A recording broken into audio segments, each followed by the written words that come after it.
Hi everyone, we are reading the one and only Ivan, and we are on page 101. Ruby's story. Ivan, tell me another joke, please, Ruby begs after the 2 o'clock show. I think I may have run out of jokes, I admit. Story then, Ruby says. Aunt Stella's sleeping, and there's nothing to do. I tap my chin. I'm trying hard to think. But when I gaze up at the food court skylight, I'm mesmerized by the elephant-colored clouds galloping past. Ruby taps her foot impatiently. I know, I'll tell you a story, she says. A real, live, true one. Good idea, I say. What is it about? It's about me. Ruby lowers her voice. It's about me and how I fell in a hole. A big hole. Humans dug it. Bob pricks his ears and joins me by the window. I always enjoy a good digging story, he says. It was a big hole full of water near a village, Ruby says. I don't know why humans made it. Sometimes you just need to dig for the sake of digging, Bob reflects.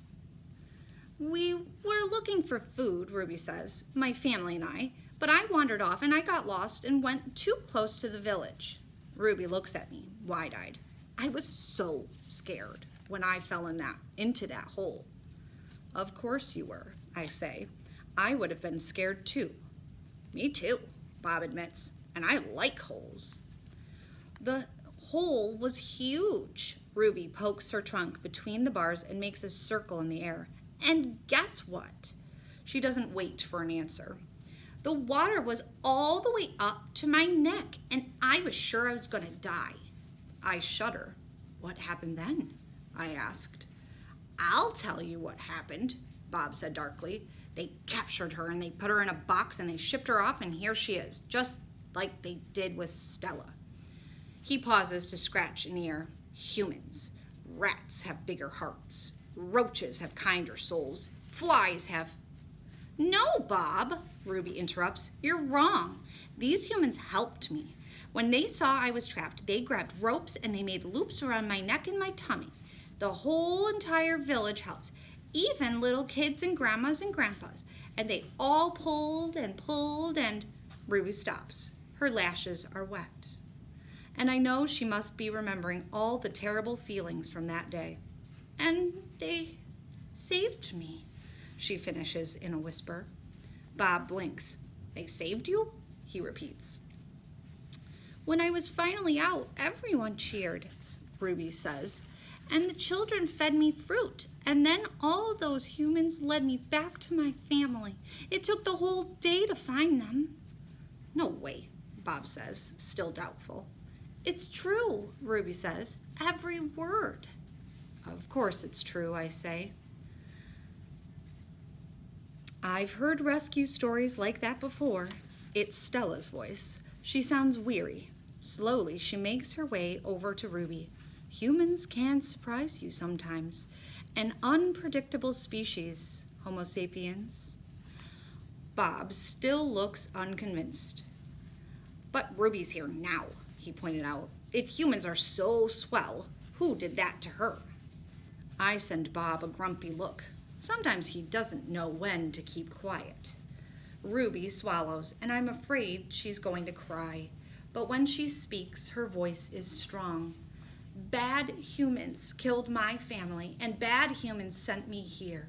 But that day, in the hole, it was humans who saved me. Ruby leans her head on Stella's shoulder. Those humans were good.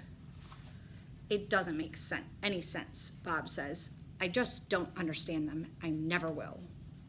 You're not alone, I say, and I turn my gaze back to the racing gray clouds. A hit. Stella's foot hurts too much for her to do any hard tricks for the 2 o'clock show. Instead, Mac pulls her limping into the ring where she tracks a circle in the sawdust. Ruby clings to her like a shadow. Ruby's eyes go wide when Snickers jumps on Stella's back, then leaps onto her head. At the 4 o'clock show, Stella can only get as far as the entrance to the ring. Ruby refuses to leave her side. At the 7 o'clock show, Stella stays in her domain. When Mac comes for Ruby, Stella whispers something in her ear. Ruby looks at her pleadingly, but after a moment, she follows Mac to the ring. Ruby stands alone. The bright lights make her blink. She flaps her ears. She makes her tiny trumpet sound. The humans stop eating their popcorn. They coo. They clap. Ruby is a hit. I don't know whether to be happy or sad. Think to yourself, why would it be happy that all the humans think she's a hit? But also, why would it be sad that humans might think she's a hit?